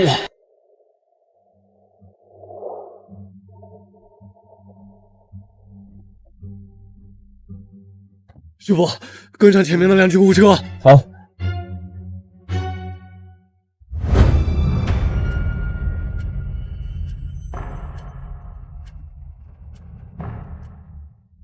1号床，请装。是，宋医生。后面的2号床送去拍片子。这次伤员比想象的要多，估计要加床，你去准备一下。是。宋医生，不好了，江巡受伤了。什么？怎么回事？现场路面突然2次坍塌，当时他在转运伤员，扑到伤员身上被砸伤了腿。他人呢？怎么样了？在往医院路上了，和他一起的还有一个人，同时扑到伤员身上也被砸伤了。还有人？是沈克。沈克？他怎么会？醒醒，醒醒！是青青，是青青，她在喊我。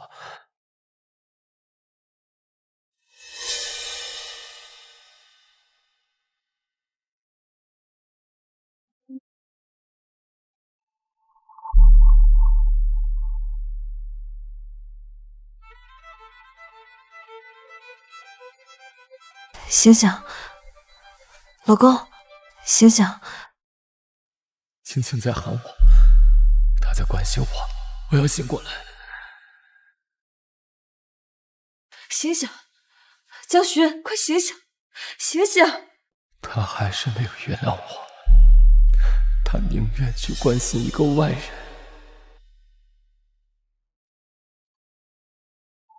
宋青，你醒了。我这是……你被砸伤了，再不醒过来都有生命危险，可吓死我了。那伤员呢？伤员没事儿，你救了他。不过你这条腿得尽快做手术，你也别担心，我们一起制定手术方案，一定让你好好的。宋医生都出手了，我把我的心放进肚子里了。宋青，你曾经也是这么对我的。4号床，你的腿需要进行手术，有家属签字吗？是啊，前夫已经不算家属。没，我可以自己签。可以的。眼前的美，风雨冲淡了它，更变色间。宋医生，我的手术你也一样会上心吗？我对病人一视同仁。原来现在的我对宋青来说只是一名普通的病人。宋医生，这次伤员数量超出预计，我们库存的药品不够了，麻醉剂和钛合金髓内钉只剩下1份了。多1份都没有了吗？我仔仔细细盘点过了，真的没有多的了。这可怎么办？2个人的腿伤都是复杂粉碎性骨折，如果不马上进行清创力固定，很有可能落下残疾的。宋青，晚秋的手是为了厂里才受的伤，拯救他就等于保住了厂里的名誉。我希望你顾全大局。大局？沈科，你有没有想过，这也可能是未来某一天我的救命机会？我理解你的私心，但是宋青，你首先是我的家属。陈教授那边，我已经以厂里的名义发出了请求，但最终还是需要你的推荐，才更能说服他。字我已经签好了，快拿去救你的林晚秋同志吧。我放肆了，这场景就像当年的份救命手术的转让书，而那时我竟然逼宋青让出他的手术机会，我是多么的混蛋！先给沈克做手术吧，我也算是这个医院的医生。沈克他是病人，病人优先吗？江雪，不行，江雪，你还要拿手术刀呢，你以后还要站在手术台上呢。我不能看着一名优秀的医生变成残废。没事，做不了临床，还可以做研究吗？怎么，不相信我的智商？江雪，我不愿意。不用怕，就算我失去一条腿，我也照样每天能在你面前活蹦乱跳，给你添堵。别哭。我放弃。我放弃这一次手术机会。申科，你确定吗？这样你很有可能失去一条腿啊！我确定，江寻比我更需要这一次手术的机会，而且这是我欠宋清的手术。这样你很有可能失去一条腿啊！我确定，江寻比我更需要这一次手术的机会，而且这是我欠宋清的手术。以前我总是跟你讲规矩，讲牺牲，现在我也守一次规矩，我也讲一次牺牲。江寻他需要站起来去救更多的人，而我这样的人站着也是浪费。天道好轮回，这一条腿是我还给你弟弟的命。准备给江寻手术吧。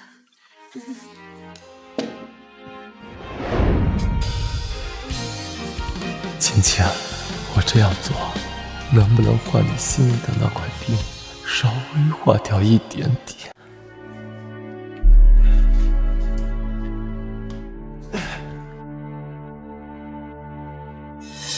哎，你要去哪儿啊？你这还没恢复呢，不能随意挪动。青青，你终于肯关心我了。我现在只是作为一名医生给你提个建议。为什么？我都已经付出了一条腿的代价，你就算再生气也应该原谅我了吧？以前的事儿，我一直想跟你解释。沈克，我没有兴趣参与你的追妻游戏，我们之间现在只是医患关系。等你病好了，出了院，你我之间就只是陌生人。原来你还是不肯原谅我。我出去这段时间做好边防护理，有什么情况随时联系。好的。你要去哪儿？去多久？和你没关系，好好养病。宋清，宋清，宋清，宋清。4号床的病人是谁啊？看着文质彬彬的，还怪帅的。你不知道，宋医生的前夫之前是红线机械厂的厂长呢。那他怎么跑来首都住院了？为了宋医生追过来的呗。听说之前和厂里的一个女工人不清不楚的，宋医生就和她离婚了。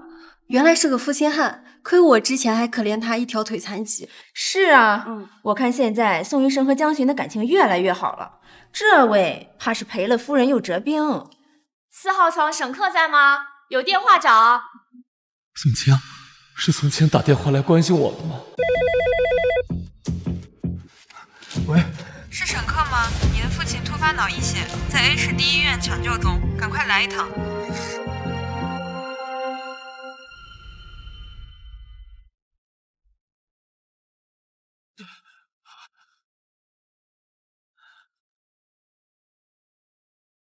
父亲，是儿子不孝，儿子来晚了。老天，你夺走我一条腿还不够吗？为什么还要带走我的父亲？为什么？怎么了？上次大火，宋医生被重物压住，导致骨折加流产，身体损耗非常严重。原本预约了今日来复查，如果再不来的话，身体恐怕会留下病根。你说什么？流产？是啊，你们不知道吗？当时情况很险，孩子都快成型。沈克，我弟弟去山后塌房去送药，结果失联了。我求你，能不能帮忙我调一下厂里的吉普车，带我去山上找找他？厂里的车是公产，公车私用是红线，我不能带这个跑。宋清，你弟弟的事儿我很遗憾，但是我作为厂长必须要按规章办事，希望你理解我的难处。原来当时我说的每字每句对宋清来说都像冰凉的刀子一样扎进心里，而我就是害死他弟弟的刽子手。还有我们孩子，现在命运的回旋镖终于扎回了我身上。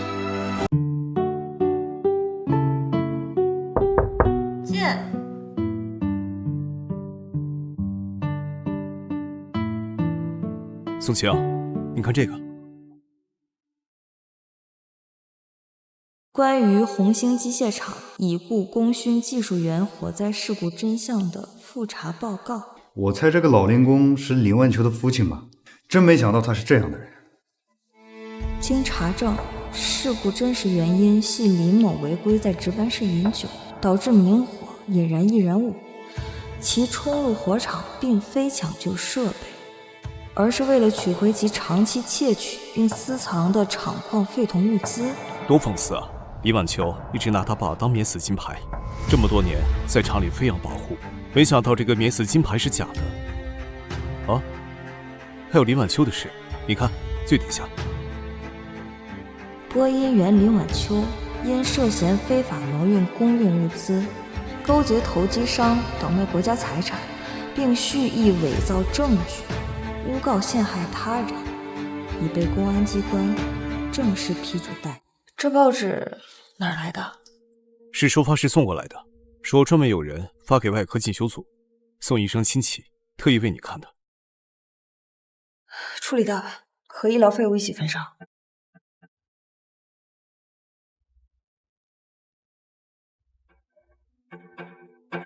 宋医生，你说是不是沈克？不重要，迟到的正义对于已经死掉的心来说没有任何意义。是啊，懂了的时候，人已经不在了。哦，对了，你去准备一下吧。明天的医疗援建中心成立是非常重要，我们需要多方协作，才能让这个项目落地。这才是能救人的实事儿，不能分心。好，那我去准备一下。沈克，林晚秋从来都不重要，真正让我寒心的是你永远心安理得的牺牲我。当时你不明白，于是现在你在我眼里也变成了那个不重要。大家好，我现在所在的是位于首都的医疗援建中心，我们有幸邀请到了中心主任宋清女士。宋主任您好。你好，大家好，我是宋清。宋主任，能给我们介绍一下医疗援建中心吗？好的，我们医疗援建中心是由首都医学院牵头成立的，旨在帮助那些偏远农村地区建立医护专业人才体系。我们的培训中心有教室、模拟病房等不同设施，能够满足不同科室的教学需求。哇，这医疗援建中心真是不错，让偏远乡村享受到了这么好的医疗资源，功德无量啊！是啊，我听说负责人宋清还是从我们这出去的，真给我们长脸。可惜了，要是他一直待在这儿，他前夫啊是之前那个很有名的机械厂厂长，可惜出轨了一个女工人，所以他才离婚，跑去首都医院进修的。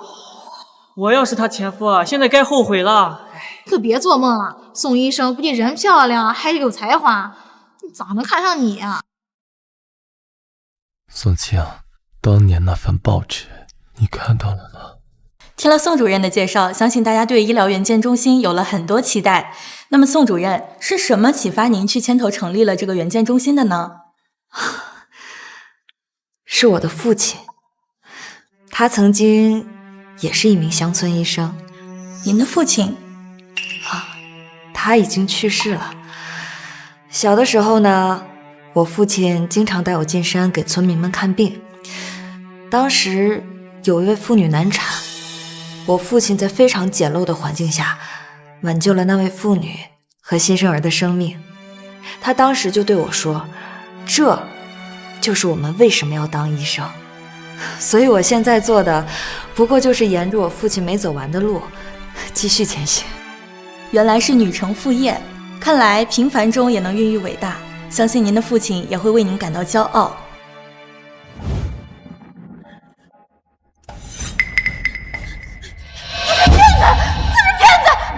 我跟你说，他是个骗子！你们不信啊？我有奖章，我跟你们说，这哪里来的孙子？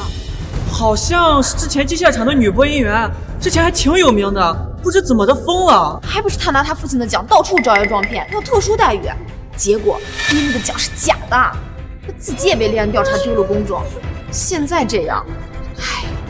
不是我，都是你们别人！各位，对不住，对不住，我马上带他离开。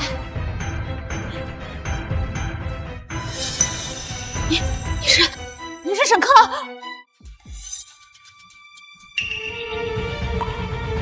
你不是沈克，沈克是厂长，你是个什么东西啊？对不起啊，沈先生。他说的对，我沈克不是什么。你不是沈克，沈克是我丈夫。你个死瘸子，你居然敢冒充他！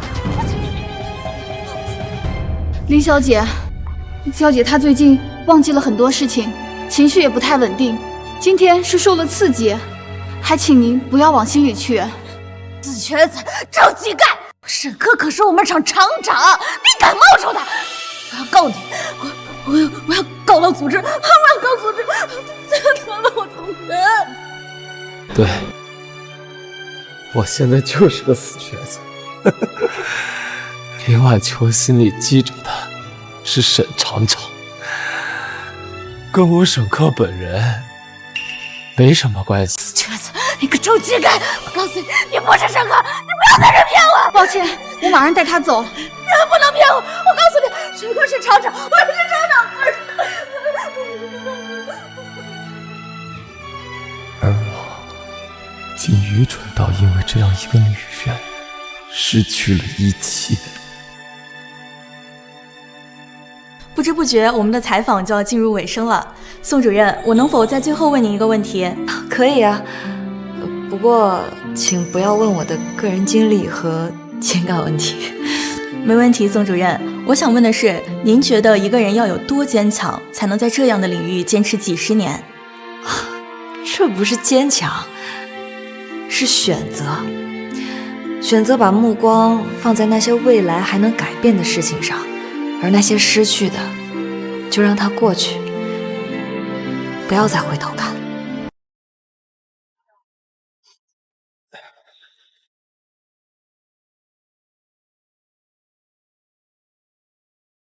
小克呀，下周你爸忌日，你回来吗？回。那你的个人问题，妈给你物色了几个，你什么时候看看？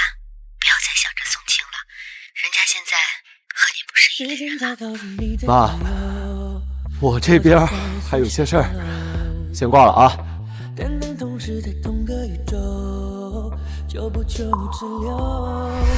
你好，请问去首都的车开车了吗？同志，已经停止检票了，你不能进。我找人，我爱人在车上。同志，不要靠近，连着开动了。宋清，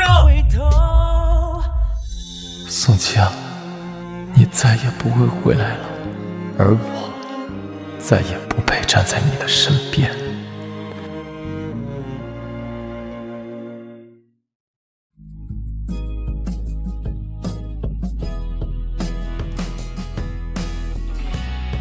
20年前，我们的医疗援建中心在这里成立。20年后，我们的学员遍布祖国的大江南北，为许多偏远乡村地区的患者带来希望。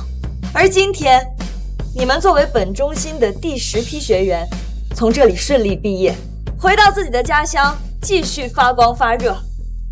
我为你们感到骄傲。作为本中心的主任，我衷心的希望各位，无论你们未来走到多远，都不要忘了学医的初衷是治病救人，也永远不要忘了自己为什么要当医生。好了，我想说的就是这些，谢谢大家。宋清，恭喜你啊，成了名人。什么名人啊？名人意味着更多责任，扩建中心的谈判还没有完全到位呢。差不多了，不过有一件事情 ，A 市那边联系我说派一个医疗代表团队来学习我们的模式，不过名单里面有一个熟人，姓沈。按正常流程接待。如果他问起我，就说我出差了。不过你从来没有问过我，当年那些匿名捐赠，还有林晚秋的那些事情的调查报告。不需要问，医生当久了就明白了。有的时候病因查清楚了也没用，重要的是把病治好。重要的是把病治好。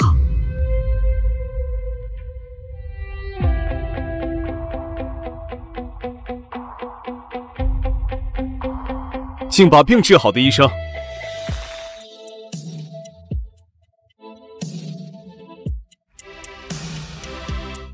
宋清，你给了这么多人新生，但你有没有考虑过给自己一个新的开始啊？香璇，你……宋清，你是一个坚韧的女人，不需要任何人的保护，但你也知道，这些年我都是一个人。我不仅想做你事业上的帮手，更想做你生活上的同行人，但不知道你能不能给我这个机会。好。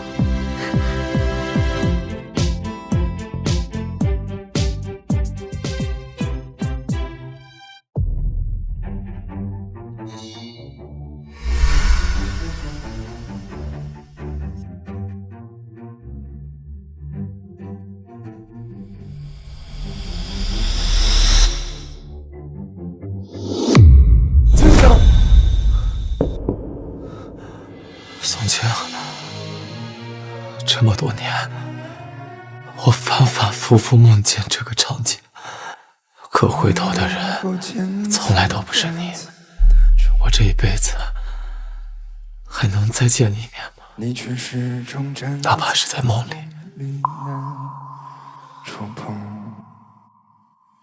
太难回头，只能一直走，不停。医疗原检中心主任宋清获颁健康领袖奖，表彰其在基层医疗培训体系的贡献。沈先生，您关于访问医疗原检中心的申请已书悉，因负责人宋清长期在基层工作，无法安排会面。如需了解中心情况，请参考官网公开信息。祝好。